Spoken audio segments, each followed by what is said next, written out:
tireless leadership on this issue and his excellent partnership.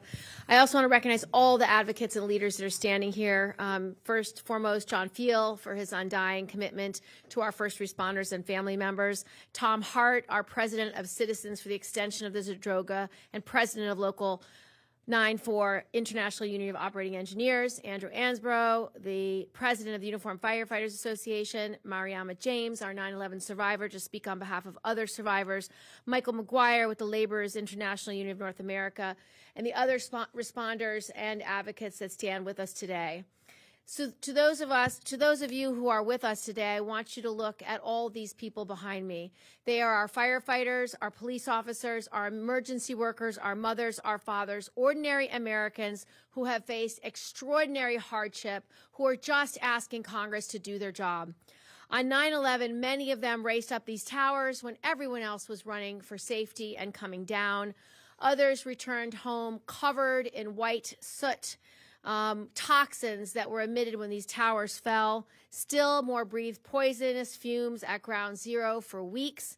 They faced unspeakable horrors and suffering unimaginable torment because of these toxins and because of the unbelievable grave loss of life that day. Today, we are facing a secretary, RFK Jr., who unfortunately is tormenting them once again. In his first full day in office, Secretary Kennedy fired 20% of the staff at the World Trade Center Health Program, which Congress created to provide basic health care to these 9/11 first responders and the survivors that lived at Ground Zero. Then he fired thousands of employees at the CDC and NIOSH, the agencies that make the work of the World Trade Center Health Program possible. They are the ones who do the administration. They are the ones who do the epidemiology. They are the ones who review patient files. They're the ones who make sure the health care that is needed is covered. Including in the people that are fired was John Howard and 16 members of the program staff. Now, we've raised our voices, we have fought back, and now the Trump administration says they've reinstated Dr. Howard and those who were fired, but it's unclear what that actually means. Are they fully reinstated? For how long? How can we trust anything this administration says? Because they keep firing the people who are doing the work that keep our first responders alive. They say John Howard has been reinstated, but we have no confirmation that he's been reinstated, and we don't know if he's reinstated continually or just until June 2nd. That is what we are up against, chaos and confusion.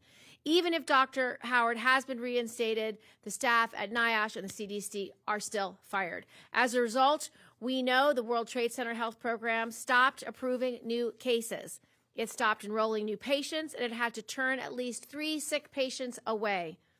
HHS reversed course again and began approving new enrollments, and those patients are now receiving care. But again, for how long? We actually asked those patients to join us today. Unfortunately, they were too sick to come. One has a life-threatening pancreatic cancer, and while he and the other 2 patients are now getting treatment, the truth is they shouldn't have been turned away in the first place. For people as sick as they are, care delayed is the same as care denied. Meanwhile, we have Secretary Kennedy lying on Fox News saying that he hasn't cut the program. We know that is not true. He doesn't even seem to understand what the program is called. It's an outrage and it's absurd. Tomorrow, Secretary Kennedy will appear before the Senate Committee on Health, Education, Labor, and Pensions, and we need to hold him accountable. I'm working with my colleagues in the Senate to demand answers, and I'm also sending a letter to Secretary Kennedy's office requesting the basic information that we need. What is Dr. Howard's employment status? Whether the program is enrolling new patients and members, certifying new treatments. How many staff critical to the work of the World Trade Center program remain? These are basic questions that he has to answer. September 11th, 2001 was one of the worst days in America's history, and the traumas that so many Americans endured as a result live on in those communities and in those families today. It's why the American people made this solemn promise to never forget the sacrifices of our first responders, and why we created the World Trade Center Health Program in the first place, to give them care. So we will not waste any more time fighting for our first responders and family members. We are demanding answers, and we're demanding them now. Senator Schumer. Thank you, Senator Gillibrand, and thank you for your great leadership here.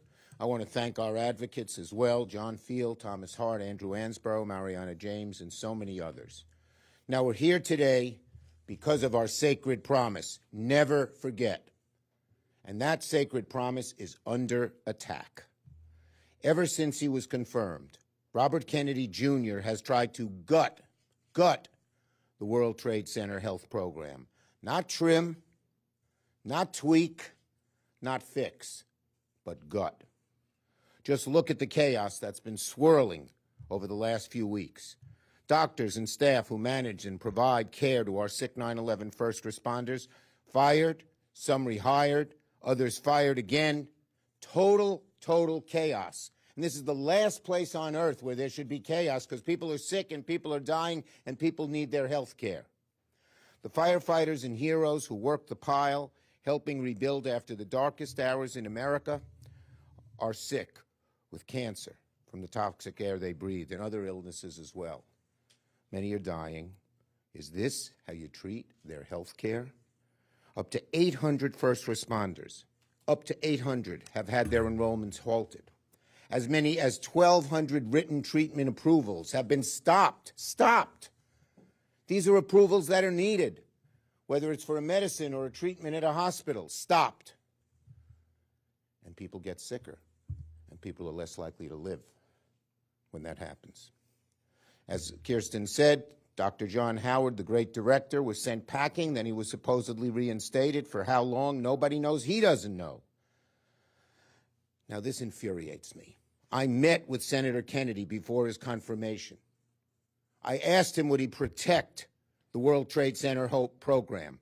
Kennedy looked me in the eye and committed to protecting the World Trade Center health program. He lied.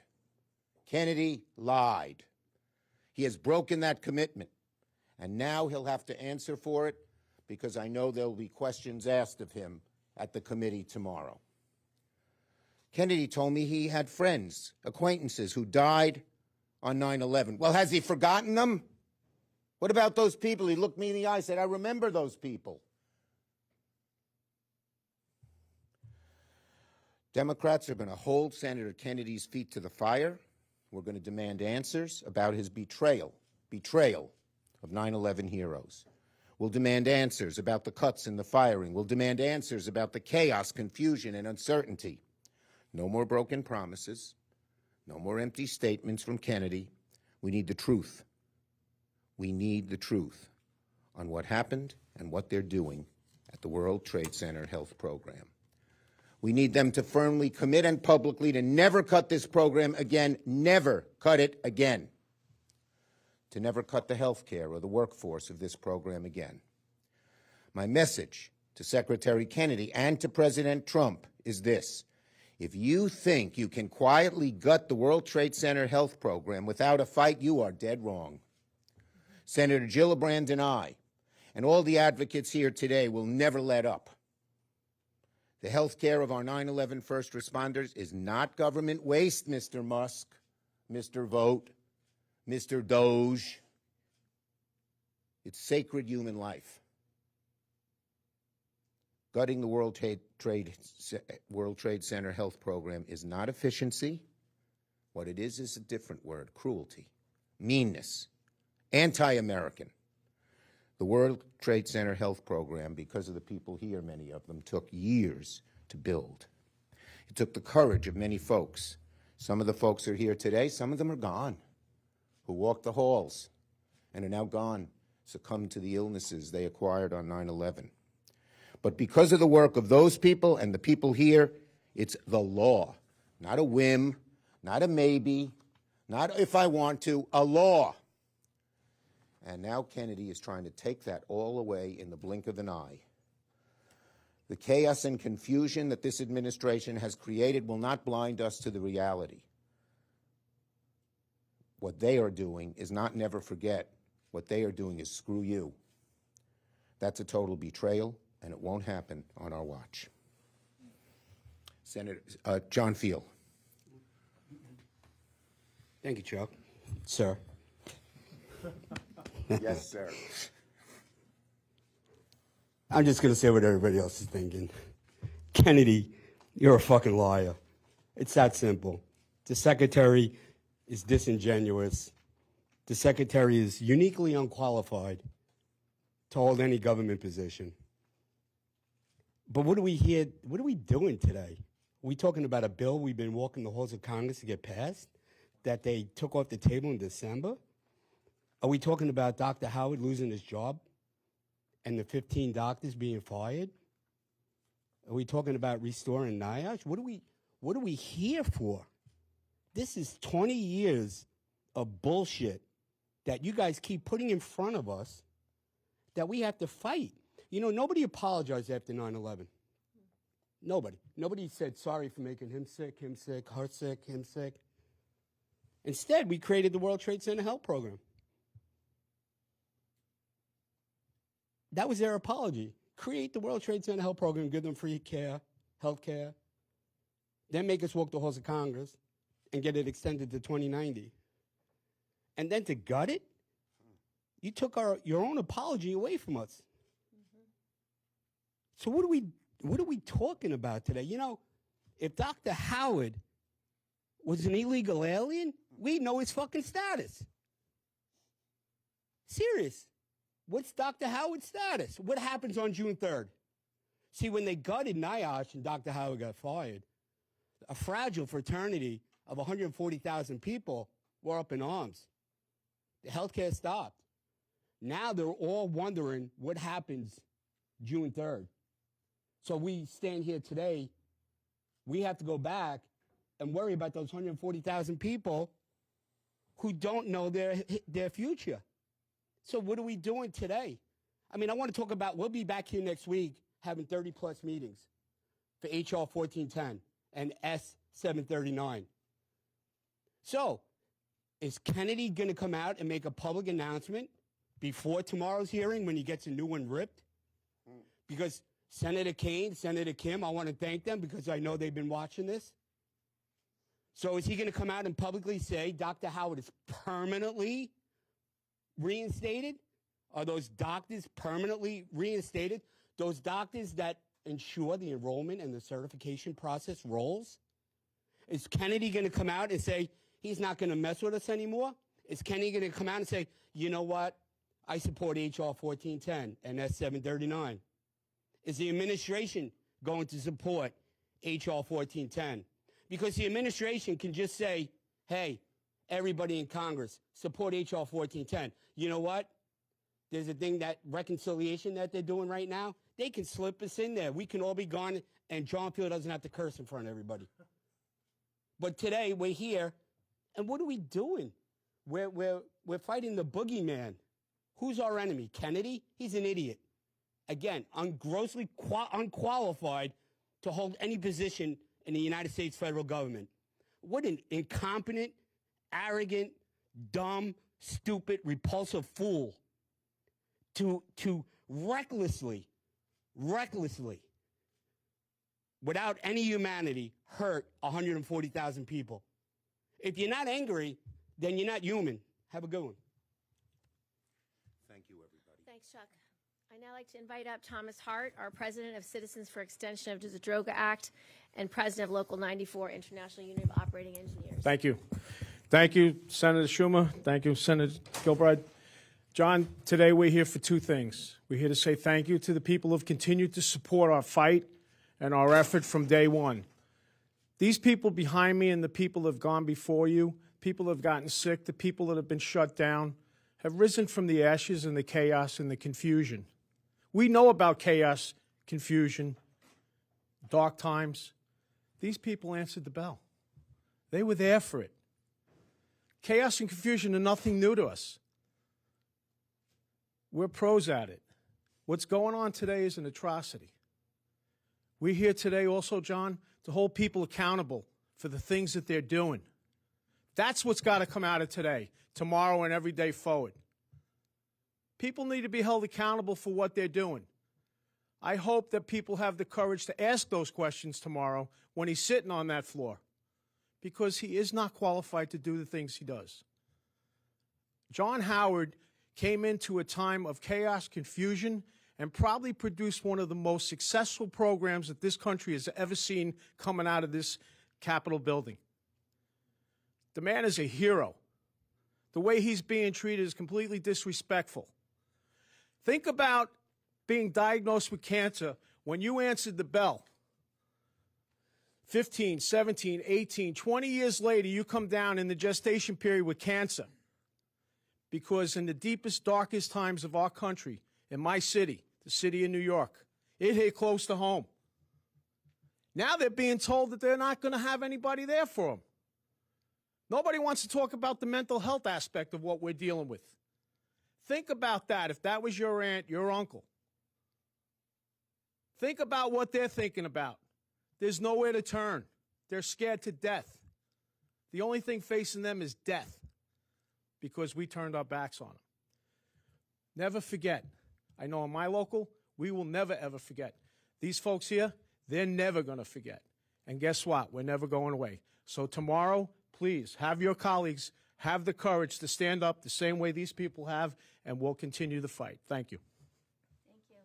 Now I'd like to invite up Andy Ansbro, the president of the Uniformed Firefighters Association for Local 94 IAFF-AFL-CIO. Thank you, Senator Gillibrand and Senator Schumer, for having us here, and everyone for coming back down again for this important work that we do.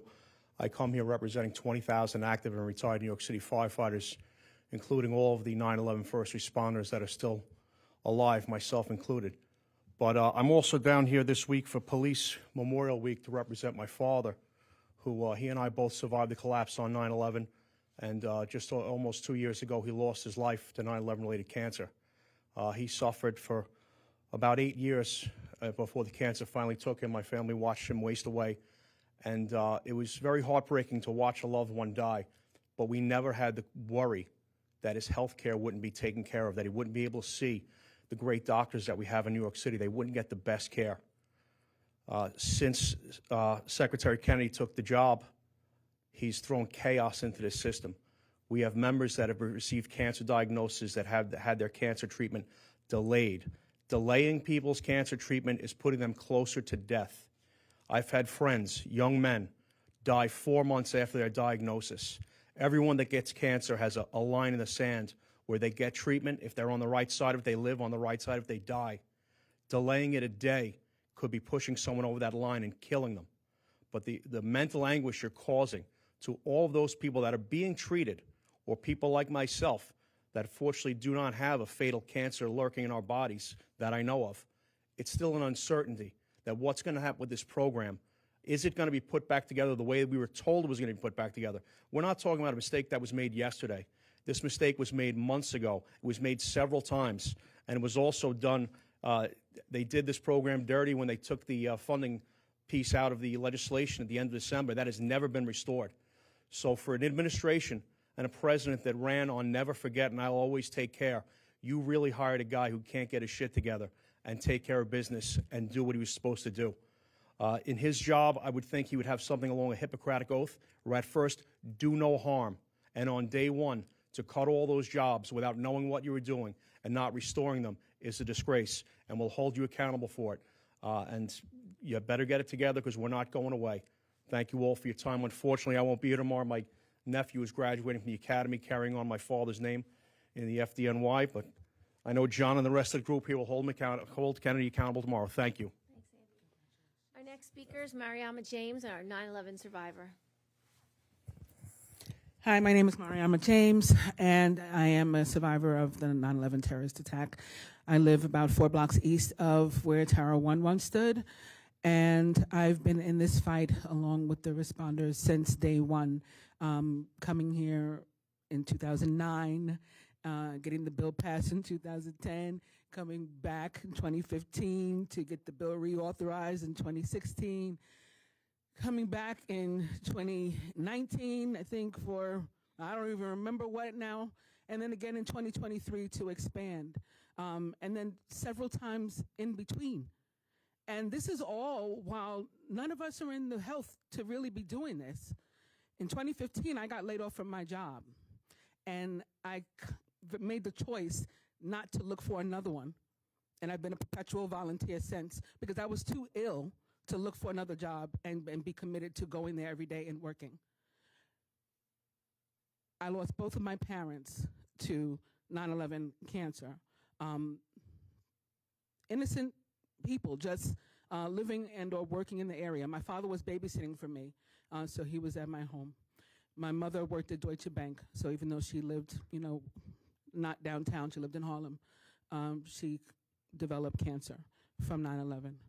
And there are a number of other people that I've known along the way and been close to along the way that are no longer here. It's like they're trying to wait us out, wait for us to all be gone. I had been in this photo spread back in 2006 that was like the first iteration of this Remembering 9/11 Heroes. And James Zadroga was in that same spread. The Dust Cloud Lady was in that spread, and others. And my family, my father, my 3 kids, and I. And everybody in the spread, but my children and I, including my own father, is gone now.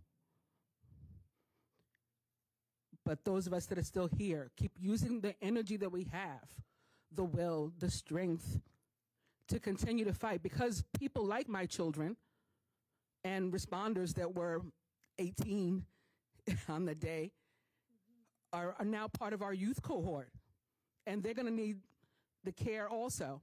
But they don't remember the history. They don't have the institutional knowledge that the rest of us have developed. Some of them don't even know their own stories. They need their parents, but guess what? Their parents are dead. That's what happens in my neighborhood. There's nobody for them to ask. They don't have their school records. They don't have stuff they need to prove that they're due treatment. So we're helping them fight also to make sure that they can be included in the program, because it's important to get the care. My mother's not here because during the pandemic, she was stuck in a nursing home, so she could not get to the World Trade Center clinic. She could not get the care, the specialized care that she needed. By the time she did get out and get to go to a hospital, her cancer had come back. That's why she's gone. So I'm here with these brothers today to ask that the funding gap finally be once and for all resolved, restored, passed the bill, the Correction Act, and don't have us come here anymore. None of us want to come here anymore. Thank you. Thank you, Mariama. Our last speaker is Michael McGuire, the Laborers International Union of North America.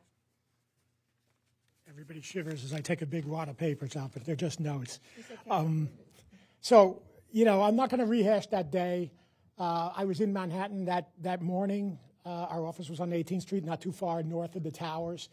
And what I saw that morning was hundreds of thousands of people streaming north in Manhattan, going up the island, trying to get away from the hell that became Ground Zero. But what I also saw were tens of thousands of first responders, our firefighters, our police officers, our EMTs, our medical personnel heading downtown towards the danger.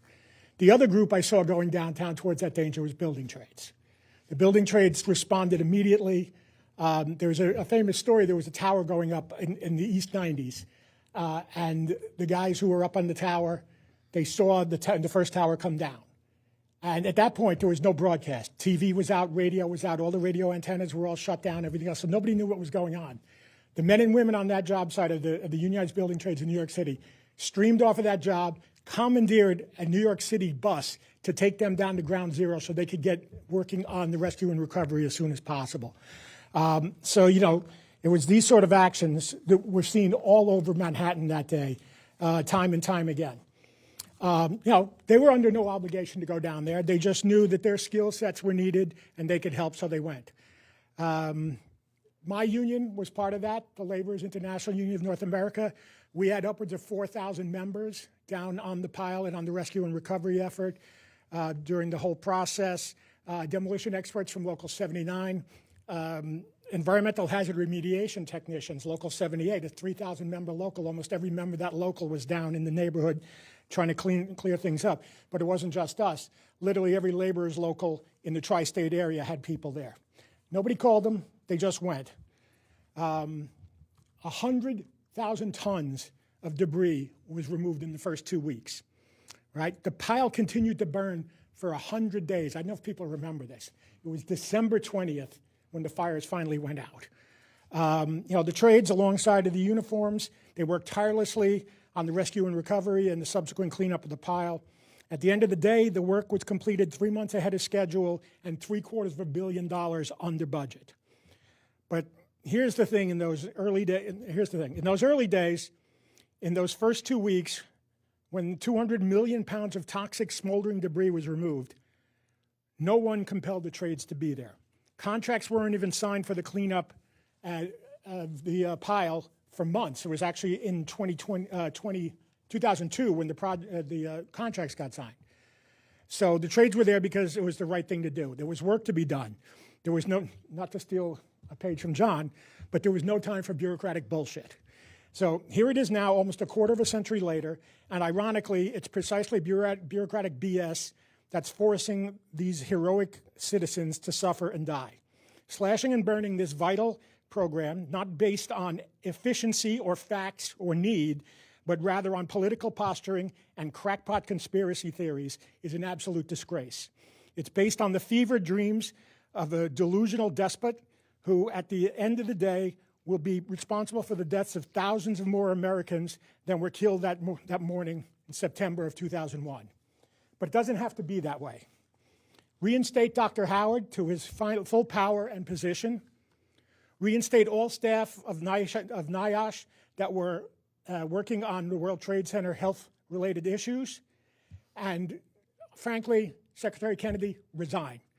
Reinstate the care standards and the ability to admit new patients to the program. We need that vitally. We're still getting 30 to 50 new referrals of new cancers every month at this point. If we do all those things as soon as possible, maybe the administration of this iteration of HHS will go down in history as saviors and not as the unnecessary cause of the deaths of more American citizens than any administration in history. Thank you. Thank you. We're happy to take some on-topic questions if you have any. Go ahead. Yes, I'd like to ask about Senator Kennedy's hearing tomorrow. You said you're going to be demanding some questions from him. What are some of those questions you will be asking him? If all the personnel are reinstated, if they're reinstated permanently, if Dr. Howard is reinstated permanently, and if he's going to support the full authorization of all the resources the 9/11 health bill needs until the end of the lives of every 9/11 first responder. We need to know where he stands. Like Senator Schumer, I had long conversations with him during his before his confirmation, and he assured me he would support the program. So this is intolerable and unacceptable. Go ahead. The president is a native New Yorker, and I know he's dealt with many of you on this issue. Many were there at the Rose Garden when he signed the extension. And I'm just wondering whether there's been any communication with the White House, with the president directly, to appeal to him, given that this is a program that hits home to many New Yorkers. There's been a lot of bipartisan discussions directly with the White House, with members of the New York delegation. The president signed into law the VCF, the extension of the compensation side. This is the healthcare side. His comments were, he did it in his first term so we can all live a great life. If you call coming back to D.C. over and over again a great life, then your heart's not in it as a human being. Because if he really cared, he would tell Speaker Johnson to put our bill on the floor as a standalone or attach us in the continuing resolution. Yeah. I mean, In the reconciliation bill. this administration is silly. This is run by a bunch of silly people. Come that speak in front of the unqualified. mic, and the mics they have. Did you hear all of that? You can say it again. Who didn't hear it? Take it from the top. Camera. Take it from the top. Yeah. Yeah. President Trump. If President Trump really cared, he would have Speaker Johnson put us in reconciliation on the continuing resolution. If he really cared, he would have stopped the madness before it started. He claimed that he helped us in his first term by extending the Victims' Compensation Fund. We're here for the health care. You can't spend money when you're dead. You can't spend money when you're bedridden. You can't spend money when you can't leave your house. Well, you guess you can. You can go on Amazon. But the point is, he did not help us completely. If he really, truly wants to help us, then help us right now, today. Today, he can help us, and he hasn't. So I put him in the same boat as Kennedy.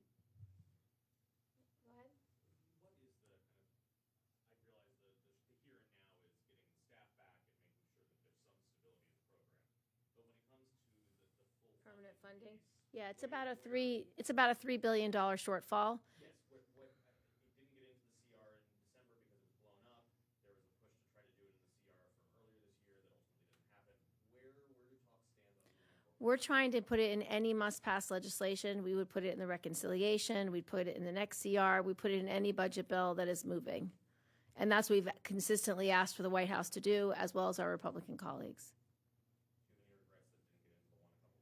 Should have been in any bill at any time. We've been asking for bipartisan support for this forever. And so we just need them to do their part and Congress to do its job. In 2010, the original statute for the bill calls for 138 people to be staffed under NIOSH to administrate the World Trade Center Health Program. We were at 93. If that bill would have got attached in December, we would have met the 138 criteria. There would have been no backlog on enrollment and certification. So they're doing double whammy and hurting the 9/11 community.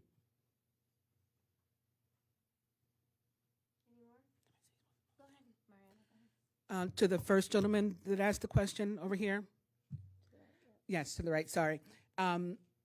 One of the things that I would like for those who attend the hearing and the senator to ask is for the communication gap to be lifted. There's some sort of pause on communication. So those of us who are members of groups like the Survivor Steering Committee or the Responder Steering Committee, both of which are required under the bill to exist, we can't even communicate with NIOSH or members of the program or the CDC since this communication has been paused. And again, we're bodies that were created as part of the bill to make sure that it's being implemented properly. So that would be something that I would ask to change. Again, this is more far-reaching than anything. The agenda here is very clear. All right, I'm a labor representative. All right? Department of Labor has been torn apart. All right, the actions of our secretary in HHS, NIOSH, OSHA. OSHA was born before half of you people in this room. It's been shredded. It protects working men and women, whether you're union or non-union. It's been torn apart for no rhyme or reason. It's time to hold the administration accountable for every move. I spoke at a town hall meeting Thursday evening. I was excited because people are turning out. They're waking up. It didn't matter what their issue was. There were a lot of issues that went around that room. People are pissed off. It's time to hold people accountable. What questions? Any question that is related to any of the moves that they've made. All of them are knee-jerk reactions. Nothing has been thought out. Nothing. You have sick people. Sick people. When she says she can't get somebody on the phone or an email because they're not there. They've been taken away. The safety net. So just imagine, and I'm going to go back to the mental health issue again. Just imagine what that guy is thinking about sitting in his living room in his chair when he can't get up and he can't go get his treatment or he can't get his meds. He's going back to those dark times, the things that we saw, the things that we share as a community. The law enforcement folks, they're trained to a certain degree. The building trades guys, that's not shit that we're supposed to see. And we don't know how to function with it. But we carry it every day. And now we're being told no. We're being told no. Think about that. If you have a family or a relative, it hits close to home. So please, hold everybody accountable. What was your question? Well, I was just going to ask. I imagine several of you will be at the hearings tomorrow. We'll be there. Thank you all. Thank you for coming. Thank you, guys. Thank you. Thank you so much. Thank you so much for being here. Thank you again. You guys are awesome for showing up. Really appreciate it.